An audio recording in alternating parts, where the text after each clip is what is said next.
Bom dia, bom dia, bom dia para todos.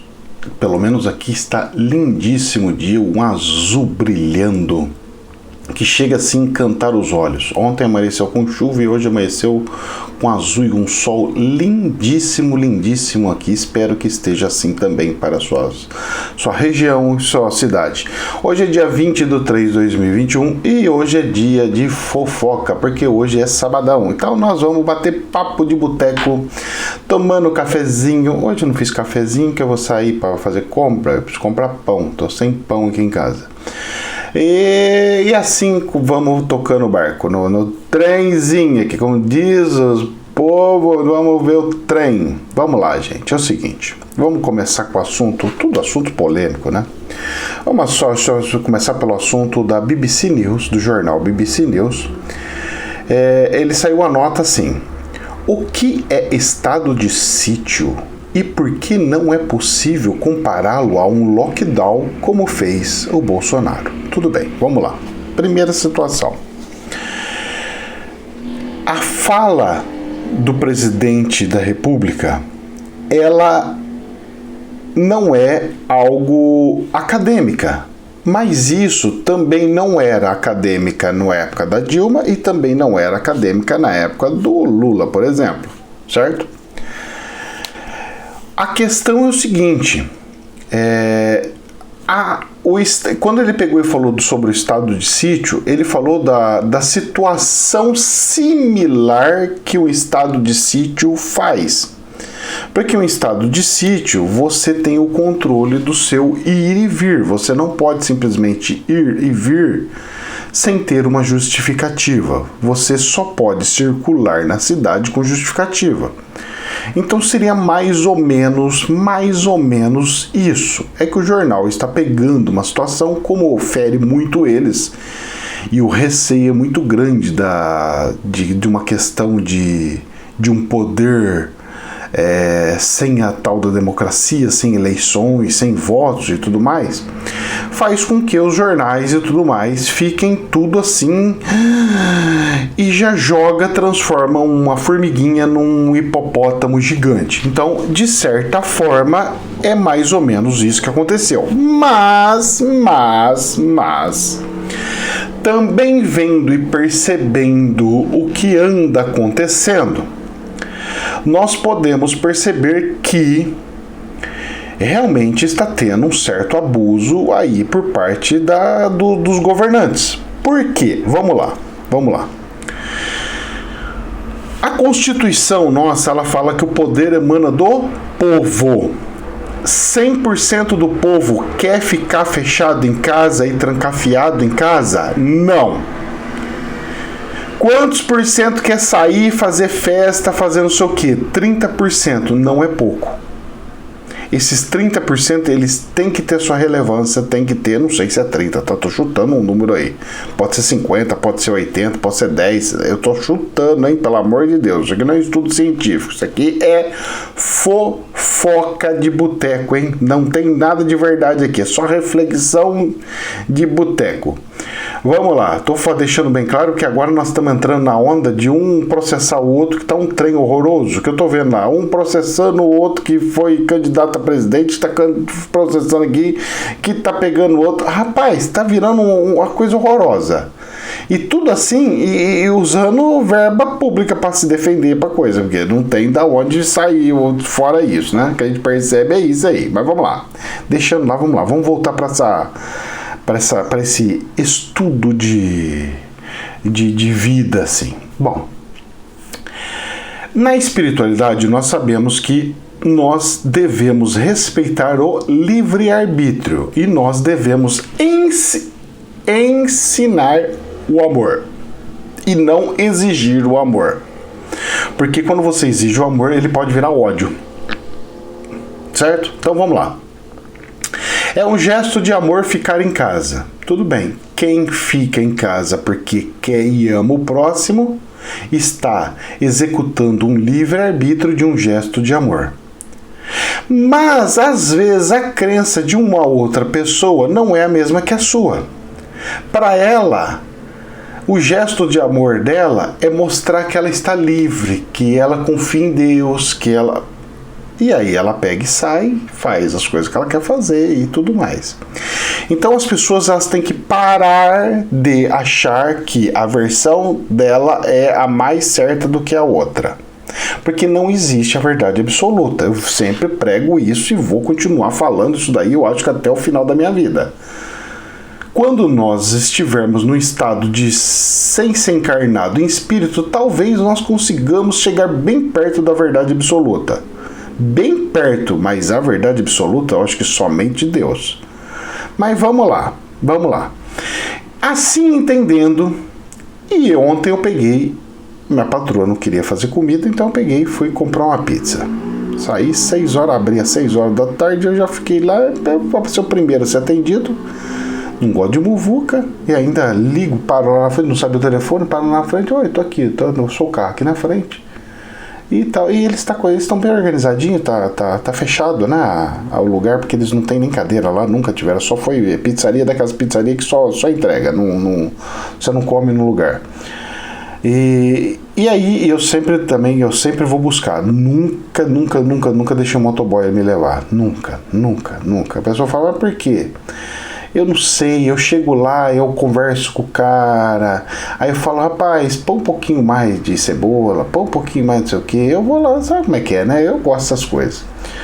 Mas claro que no lockdown não tá dando pra fazer muito isso, aí uma pessoa já me conhece, então já vai criando aquela amizade, né? A pessoa já me chama pelo nome e tal. E aí eu tava indo, o trajeto fica no meu bairro mesmo. E é coisa assim de 6 quadras, 5, 6, 6 quadras, umas 6 quadras. 6, 7, é por aí. E aí, só nessas meia dúzia de quadra, aqui tem bastante bares, tal, não sei o que, cara, lotado de gente tomando cachaça. Mas olha, tudo quanto que é casa tinha gente pro lado da calçada, tudo brincando e tralá.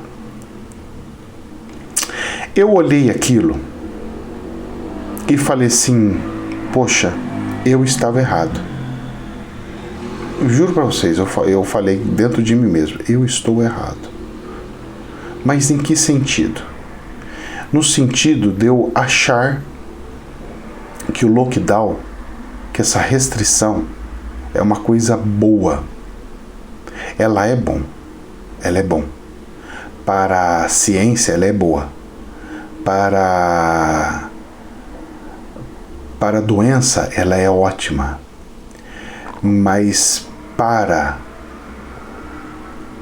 o espiritual, ela não é muito boa. Aí você pega e fala assim, mas como assim, professor? Eu não estou entendendo. Eu vou falar uma coisa para você. Estou falando espiritualmente, hein? Como médium, tá? E não como especialista de nada. Eu não sou especialista de saúde, não sou nada. Estou fazendo uma reflexão espiritual, certo? Do nosso universalismo que a gente prega. Quando eu saí e vi, eu falei assim, poxa, eles têm o direito de se arriscar. Porque o vírus, o vírus tem um monte de tipo de vírus. Existe o vírus do HIV, por exemplo. O vírus do HIV, você pode pegar porque você quis arriscar. Mas também você pode pegar porque alguém foi irresponsável e fez doação de sangue e falou que não tinha feito nada de risco e o sangue ficou contaminado e a pessoa foi fazer uma cirurgia, sofreu um acidente, precisou de doação de sangue e pegou a doença. E pegou um monte de doença. Porque as pessoas têm uma vida, abre aspas, fecha aspas, não todas, né? A gente fala dessa forma para facilitar o entendimento, promíscua. E aí acaba pegando herpes, não sei o que, um monte de doença. E na hora de fazer doação de sangue, não existe uma máquina que pegue e tira tudo quanto que é coisa que está lá. Bom, então aconteceu-se algo na minha cabeça. E eu falei assim, poxa, é um direito que ele tem, é exercer o livre-arbítrio. As pessoas têm esse direito, Deus nos deu esse direito, tanto é que a gente faz um monte de coisa errada. Nós humanos fazemos muita coisa errada. Até trancafiado dentro de casa a gente está fazendo coisa errada. É a tentação de ver uma pornografia. Eu não estou fazendo, mas é a tentação de ver uma pornografia, é a sensação de ficar estressado e perder a paciência com o filho, mas brigar com o marido, é porque nunca ficaram juntos, agora tá muito e não aguenta.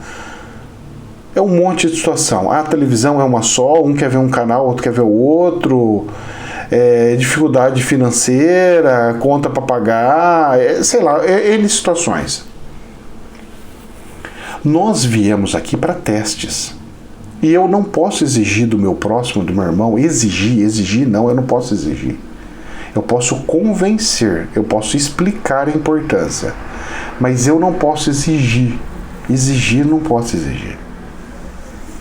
Eu estava batendo papo ontem com um amigo também, online, porque a gente faz uns trabalhos online, e eu falei, pô, é uma sacanagem, né, cara, uma falta de respeito muito grande, a pessoa fica saindo de casa e tal, não sei o que, taralá. Ele falou, cara, mas eu faço o que eu quero da minha vida, cara. Se eu quiser amanhã pular de um precipício, eu pulo, cara, o problema é meu. Você não é espiritual? Eu falei, sou. Então, se eu estiver matando meus irmãos, o problema é meu, não é? Eu falei, então. Falei, pô, mas me gera consequência. Mas as consequências não são... Claro que não foi bem dessa forma, mas eu tô falando para vocês para facilitar o entendimento de vocês. Isso aí foi uma reflexão minha interna. Mas se você é da espiritualidade, por que você tá com medo de sofrer alguma coisa? Não pode ser um karma que você vai pegar, uma catarse que você tá pagando, alguma coisa do gênero? Olha, eu só sei que foi uma coisa de muita reflexão. Muita reflexão. Ontem eu fiz muita reflexão. Foi uma sexta-feira de reflexão. E eu estou errado. Se as pessoas querem abrir tudo, sair, trabalhar, é um direito que as pessoas têm. É um direito. Deus nos deu essa liberdade e nós não podemos cercear achando que nós somos melhores do que Deus. Nós não podemos achar que somos melhores do que Deus. Se nós se nós não temos a capacidade de explicar, convencer e educar as pessoas, nós não somos dignos de prender essas pessoas dentro de casa.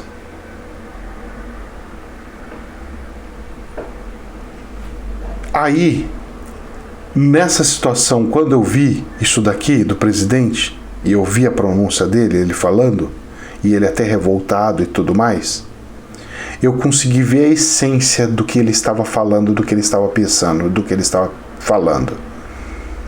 E eu pude entender o que é. Porque, como eu disse, de nada tem a verdade absoluta. Tudo tem suas qualidades e tudo tem seus defeitos. E eu sempre preguei que eu não gostava do lockdown. Eu não gosto de trancar as pessoas. Só que eu não tinha feito essa reflexão para que mais pessoas possam entender como eu via sem perceber. Eu falava, deixa as pessoas fazerem o que tem que ser por conscientização. Cada um faz o que quer. Eu não acho certo esse negócio de lockdown. Não acho. Eu ainda não acho. Mas, professor, as pessoas estão abusando, tá um monte de gente no hospital, tá morrendo um monte de gente, sim. E então, olha que teste lindo que Deus está nos dando. Nós podemos pegar essa oportunidade de ouro e transformar os hospitais nossos em organismos diferentes. Como assim, professor? Nós podemos aproveitar e remodular os hospitais, não separar mais UTI de ambulatório, não sei o que. Podemos transformar todos os laboratórios como se fosse uma estrutura de UTI, porque aí, se acontecer alguma coisa com alguém no ambulatório, eu consigo socorrer com muito mais rapidez, em vez de eu ter que carregar uma pessoa para cá ou para lá, porque já está toda a estrutura de uma UTI, mesmo sendo ambulatório. É um monte de situações interessantes que começou a vir na minha cabeça. Então, na verdade, tudo, e é verdade mesmo, tudo é um teste nosso na nossa vida. Só que uma coisa que o plano espiritual sempre me deixou muito claro, e eu já estava até assim, me perdendo por desgosto do amor, de falta de amor, mas eu também tenho que entender que o nível evolutivo do meu irmão é diferente do meu. Ele tem uma crença diferente da minha. Ele pode ter uma fé tamanha e tão maravilhosa que ele chega e fala, cara, eu posso ir para qualquer lugar sem máscara nenhuma e que nada vai me pegar. Pode ser uma crença da pessoa. E eu vou falar que a crença dela está errada? Eu, universalista, vou falar que a crença dela está errada? Por isso que é interessante e é incrível a vida nesse planeta. Porque sempre Deus está querendo nos educar. Sempre, sempre. Isso é fato. Se Deus está querendo sempre nos educar, tudo o que acontece é um teste. É ficar doente para poder resgatar Deus e lembrar de Deus. É ver alguém próximo e começar a imaginar um monte de dificuldade, um monte de problema, o que pode fazer e você ter autocontrole para você ter fé em Deus ou não. É você pegar e procurar um pai de santo, um macumbeiro ou alguém que não seja da sua religião, porque você entrou em desespero e você não vê mais saída e está pedindo ajuda para uma crença diferente. O movimento espiritual por trás de tudo está intenso, está tudo andando, está tudo andando. E aí eu vejo uma reportagem no jornal de um senhorzinho chorando porque não tinha o que comer, que o prefeito tinha cortado até o ônibus da cidade e a pessoa pobrezinha não conseguia ir lá no Bom Prato, que tinha comida por R$1. Olha, gente, o buraco é mais embaixo. Não existe uma fórmula mágica. O certo é o certo para você e não para todos. O que é bom para você nem sempre é bom para os outros.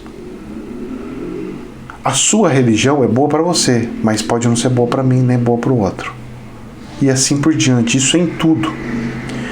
E os políticos, eles precisam entender isso. Até de certa forma eles entendem quando se levanta, se faz protesto, alguma coisa assim. É que a forma que estava se fazendo estava se gerando muito ódio.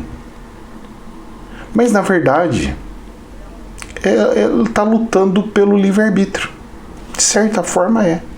De certa forma é.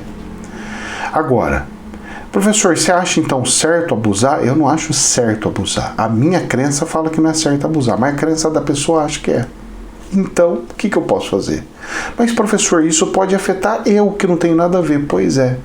Imagine o karma que a outra pessoa vai levar. Mas quem vai sofrer somos nós. Pois é, mas eu tenho que acreditar que é Deus que dá as opções. Porque eu fiz tudo o que eu acreditava. Fiquei em casa, não abusei, não fiz nada. E mesmo assim peguei. E se eu peguei, é porque tinha alguma coisa que tinha que acontecer, um movimento que estava acontecendo. Interessante, né? Mas vamos lá, vamos continuar as fofoquinhas aqui dos jornais. Olha só, Poder 360, jornal. Portugal freia pandemia depois de 2 meses de lockdown severo. Será? O pico do vírus, ele não fica por muito tempo. Ele vai, depois ele cai. 2 meses é suficiente para cair. Será que funcionou? Fica a dúvida. Não a certeza, porque não se tem como ter certeza absoluta. Porque existe N fatores. E aí, quem que é certo? É o que fechou? É o que abriu? Se não tem certeza, deixa o livre-arbítrio rodar. Vamos lá. Olha só que interessante. Logo em seguida, lá na Europa, Poder 360 também. Franceses fogem de Paris antes do início do novo lockdown. Vai fechar a capital, Paris. O que eles fizeram? Vamos sair de Paris e vamos para outra cidade. Porque pelo menos na outra cidade a gente pode ir e vir. Ou seja, as pessoas não estão acreditando, elas não querem isso. Não é só no Brasil, é no mundo. As pessoas não querem. É um direito das pessoas querer a vida louca. É um direito. o ser humano sempre foi assim, gente. O ser humano sempre foi assim, rebelde, inconsequente. Deus tirou os gajos hebreus tudo lá do Egito, e não é que foi Moisés subir lá na ladeira, lá, a hora que ele desceu já tinha um bezerro de ouro lá, o povo tudo lá cantando, bebendo, tudo fazendo festa. E Moisés ficou doido da vida, até quebrou as tabuletas tudo lá e falou assim: não acredito que esse povo... Gente, eu fiquei só meia dúzia de dias, os caras já estão aprontando tudo. Será que tudo que eu expliquei, tudo que eu passei não resolveu de nada? Pois é. Agora você tenta imaginar que a solução para o planeta se chama amor. Jesus veio há 2000 anos trazer o amor. A gente vem e pede e explica as coisas para as pessoas, para que as pessoas amem mais os seus irmãos, para passar o amor para a pessoa. Fico emocionado porque tem espírito aqui, vocês me perdoam. Aí, Jesus veio 2000 anos ensinando coisas, fazendo do melhor, explicando para as pessoas: amem umas às outras. E aí nós vemos nossos irmãos na política com interesse próprio, só do poder, o outro não sei aonde, só no poder, o outro porque está querendo ganhar dinheiro mais do que os outros, o outro querendo explorar o outro, um tendo fortunas de bilhões e bilhões e bilhões e o outro não tendo o que comer. O senhorzinho lá que não tem uma marmitex para comer. A nossa situação humana é humana. Não adianta eu querer pegar e falar assim: olha, eu sou um cientista e eu falei que esse é o jeito certo de se fazer. Não é. Porque o jeito certo de se fazer é fazer os humanos terem consciência. Sem consciência, você pode ter a lei que for, a regra que for, a ciência que for, não vai funcionar. E uma coisa interessante, isto é dinheiro. Cientista por trás da vacina da Covid diz que o próximo alvo é o câncer. Graças a Deus. Aleluia. Fico muito feliz com essa notícia. E para a gente dar o desfecho disso tudo, no Estadão saiu uma nota, abre aspas: Bolsonaro deve admitir erro e propor um pacto, fecha aspas, diz o ex-presidente Michel Temer. Michel Temer é sempre muito inteligente, ele tem 80 anos, uma pessoa muito inteligente, é um homem muito inteligente. Ele pode não ser sábio espiritualmente dizendo, mas ele é muito inteligente. E o que ele está falando é que, para ele criar uma harmonia, ele deve pegar e falar assim: olha, gente, tudo que eu falei não é bem assim, não é uma verdade absoluta, tal. Mas para tentar entrar numa harmonia, e não para ele pegar e falar assim: tudo que eu falei é errado. Não. A forma que ele pegou e passou é de se colocar numa situação de que, gente, não é porque eu luto para não ter o lockdown que as pessoas não têm que não fazer aglomeração. Não é porque eu estou lutando para não ter lockdown que vocês não têm que usar máscara. Então é esse meio que foi indicado para ele. E é o caminho de Buda que eu acredito que seja o melhor. Deixemos fluir, seja o que Deus quiser. O que nós não podemos é achar que nós sabemos mais do que os outros, porque isso, infelizmente, é muita massagem pro ego, e não é assim. Gente, jamais é verdade absoluta. Que Deus nos abençoe. Muito amor. Namastê.